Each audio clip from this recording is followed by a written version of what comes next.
The flashing red and blue lights cut through the night as Officer Jake Reynolds pulled up behind a sleek black sedan. His heart pounded with the usual anticipation of a routine traffic stop, but something about this car felt different. Maybe it was the tinted windows, or maybe it was just his gut telling him this wasn't going to be an ordinary stop. As he stepped out of his cruiser, adjusting his belt, he ran through the usual checklist in his head. Approach with caution. Stay in control. Follow procedure. He tapped on the driver's window, and it rolled down smoothly. The man behind the wheel sat calmly, his hands resting on the steering wheel, just like the training videos advised. License and registration, Jake said firmly, peering into the car. The driver didn't argue. He didn't fumble or panic. Instead, he turned his head slowly, locking eyes with the officer. And in that moment, Jake felt the floor drop out from under him. His breath hitched. His hands went cold. Because the man sitting in the driver's seat, the man he had just pulled over, was none other than Captain Eric Dawson, his boss, his commanding officer, the highest-ranking officer in their entire department. Jake swallowed hard. His mind raced. What had he just done? And more importantly, what was going to happen next? For a moment, neither man spoke. The only sounds were the low hum of passing cars and the distant crackle of Jake's police radio. His grip on his flashlight tightened as he tried to make sense of what was happening. He had just pulled over his own police captain, his boss, the man who ran their entire precinct. And now Captain Dawson was staring at him with an expression Jake couldn't quite read. Was he amused, annoyed, furious? Jake's mind raced back to the stop. He had followed protocol. He had done everything by the book. So why did he feel like he had just made the biggest mistake of his career? Officer Reynolds, Captain Dawson finally said, his voice steady but firm. Is there a problem? Jake's mouth went dry. Every possible response felt like the wrong one. He cleared his throat, trying to keep his voice even. I pulled you over for a traffic violation, sir. Dawson raised an eyebrow. A traffic violation. His tone was calm, but there was something underneath it, something unreadable. Jake shifted on his feet. Had he misjudged the situation? Had he just written up his own boss for no reason? And more importantly, what would happen when the rest of the department found out? Jake's pulse pounded in his ears as he tried to keep his expression neutral. He had been on the force long enough to know that even the smallest misstep could cost him. But this was something else entirely. He had never imagined himself in a situation like this, standing on the side of the road, questioning whether he had just ruined his entire career with a single traffic stop.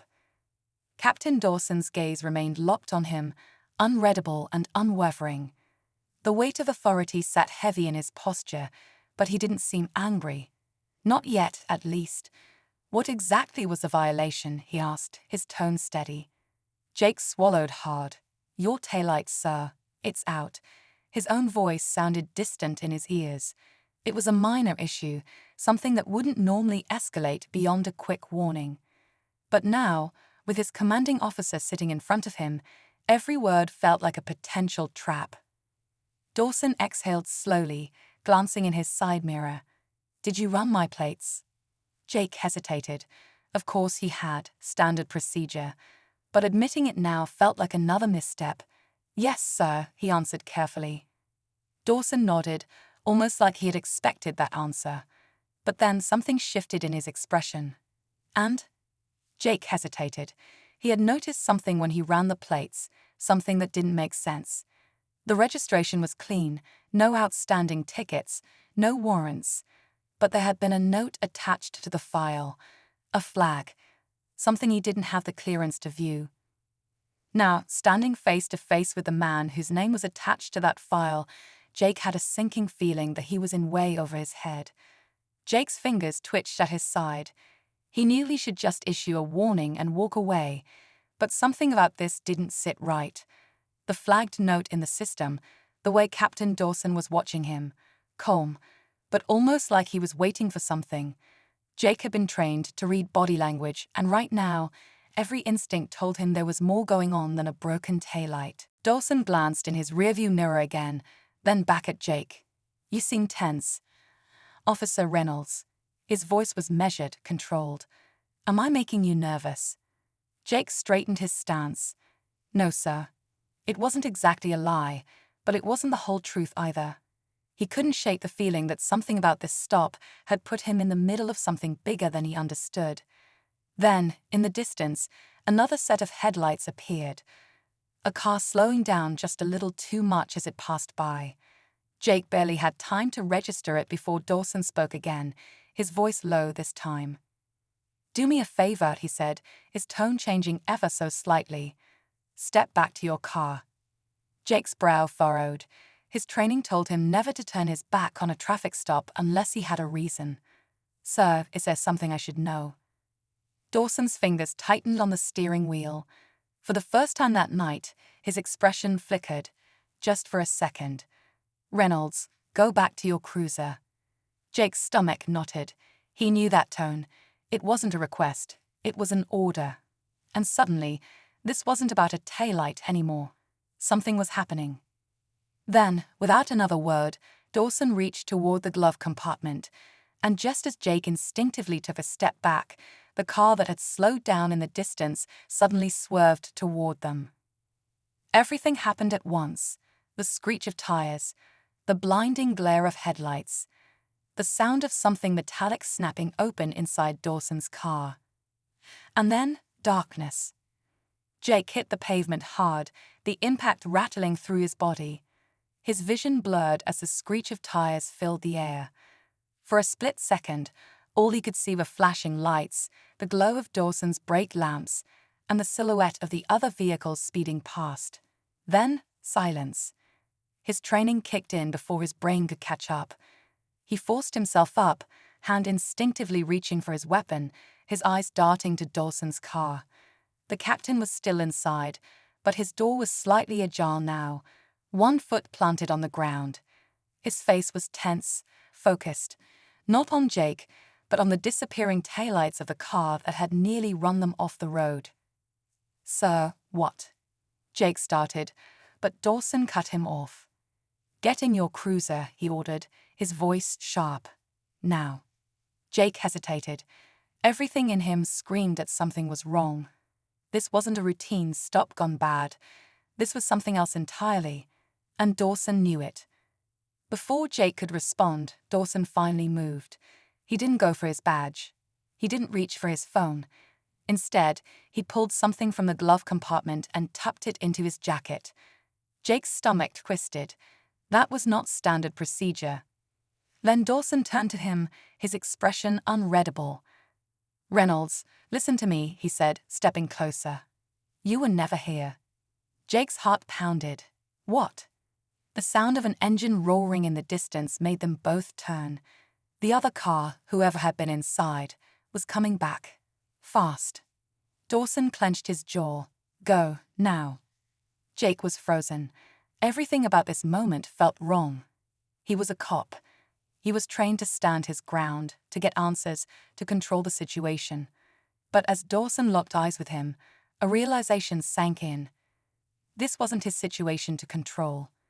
And whatever was about to happen next, he wasn't supposed to be a part of it.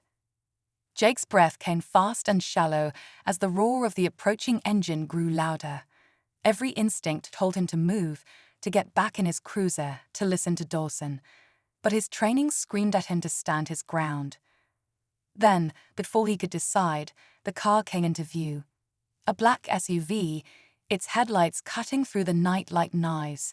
It wasn't slowing down. If anything, it was speeding up. Dawson moved first. In one swift motion, he pulled the object from his jacket. Jake barely registered the flash of metal before Dawson fired. A single shot. The SUV swerved violently. Tires screeched. For a split second, it looked like it would regain control, but then, impact. The vehicle slammed into a streetlight with a sickening crunch, steam hissing from the mangled hood. Jake's pulse pounded as he stared, trying to make sense of what just happened. 1,000 questions raced through his mind, but before he could speak, Dawson grabbed his arm. "Get out of here," Dawson ordered, his voice deadly serious. "You don't want to be involved in this." Jake shook his head. "Sir, I need tow." Dawson cut him off. "You don't understand." He turned, scanning the wreckage of the SUV. "They weren't here for me. They were here for you." Jake felt the ground shift beneath him. "What?" Dawson exhaled sharply, his jaw tight. "That flag on my file, it wasn't about me. It was a warning. Someone knew you'd be the one to pull me over tonight." Jake's stomach dropped. None of this had been random. The stop, the flagged file, the car, someone had set this up, and he had walked right into it.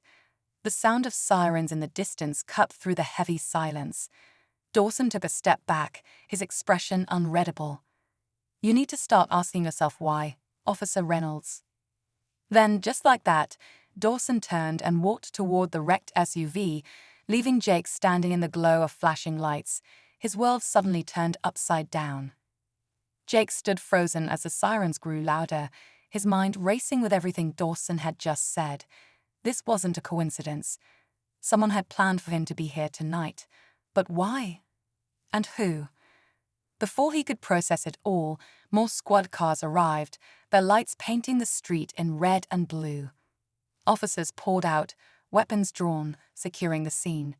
Jake saw Dawson step toward them, already talking to the first responders, his voice calm, controlled, like he hadn't just fired his weapon, like he hadn't just changed the course of Jake's entire life.